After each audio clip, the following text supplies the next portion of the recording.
The second generation version of Fiat's cheeky little 500 city car continues on in mild hybrid guise. Otherwise, this stylish package hasn't been fundamentally changed. But then, loyal buyers didn't really want it to be. These people will like the smart look, the various media options, and the very individual feel. You can tell that Fiat knows its market. The big news here is the introduction of a mild hybrid 70 horsepower 1 litre 3-cylinder petrol engine to replace the ageing 69 horsepower 1.2 litre conventional 4-cylinder unit that this car was previously soldiering on with. This Firefly series unit lacks a turbocharger, but it gains a 12-volt belt starter generator known as a BSG, along with an 11 amp hour lithium-ion battery, the major components of the mild hybrid system that the badging of this car now loudly trumpets. The belt starter generator harvests energy during braking and deceleration and stores it in the system's little integrated battery, so it can be used in two ways, either to aid acceleration or to power the car's auxiliaries as the engine stop-start system activates when you're waiting at the lights or when you're in a traffic queue. There'll never be enough charge generated to power the car without the aid of the combustion unit, and even if there was, the battery wouldn't be big enough to store it. What this is then is less of a hybrid power plant and more of an embellishment to combustion engineering, which boosts efficiency. That's by up to 30% in terms of CO2 emissions, according to Fiat.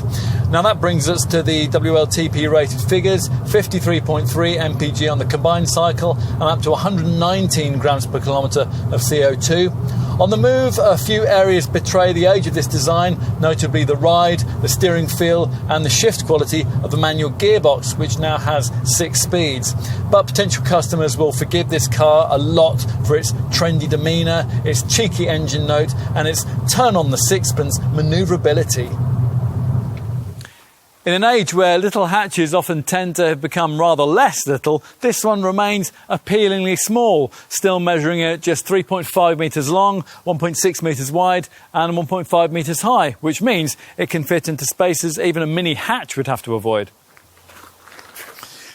If your experience of this car dates to a much older version of this model, it's here at the front that you'll notice most of the changes made as part of the 2015 facelift.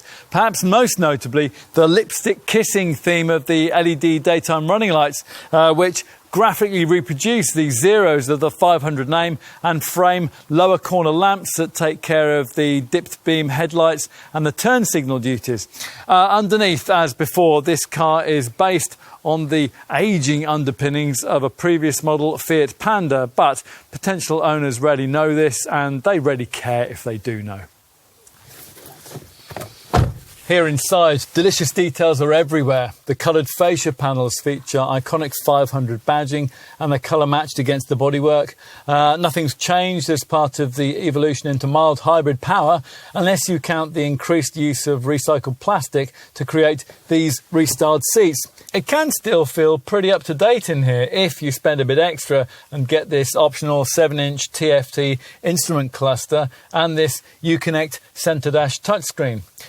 Not much has changed in terms of getting comfortable. It's still disappointing to find that there's no reach adjustment for the steering wheel and that the rear parking sensors you'll really need are optional on most models. It's impossible to be irritated with this car for long though. It's just so engagingly designed. The pool ball style gear stick mounted high on the dash here, the Art Deco silver door handles, the earlobe style vents around the infotainment screen, the Bakelite style fitting surrounding the ventilation controls. All of it's fun and trendy and reasonably ergonomic. Time to move into the rear seat.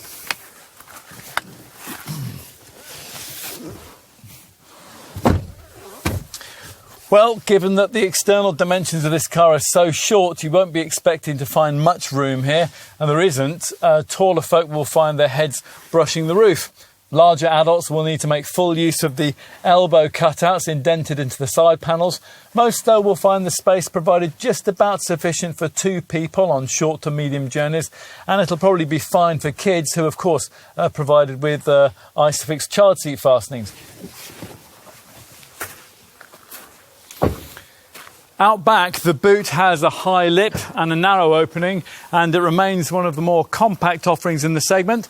Once you get your stuff in past this tiny parcel shelf, though, the 185 litre space provided is no smaller than an ordinary mainstream city car like Toyota's Aygo would give you.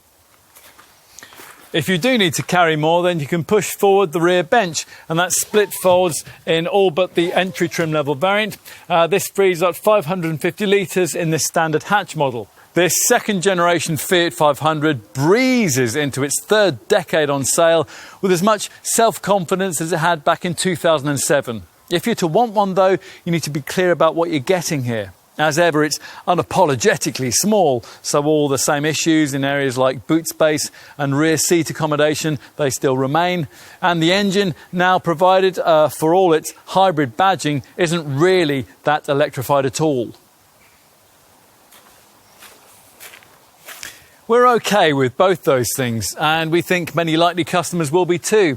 The diminutive size continues to make this Fiat perfect for dinky city motoring, and because there's just a light dusting of electrified tech here, prices have been able to remain pretty much as accessible as they were before. Now that is just as well, given the premium price tag which has been applied to the alternative new 500 full battery powered model. In summary then, this car remains as likeable as ever. Choosing a fashionable little runabout can often be a risk. Here though is one you can enjoy without a worry.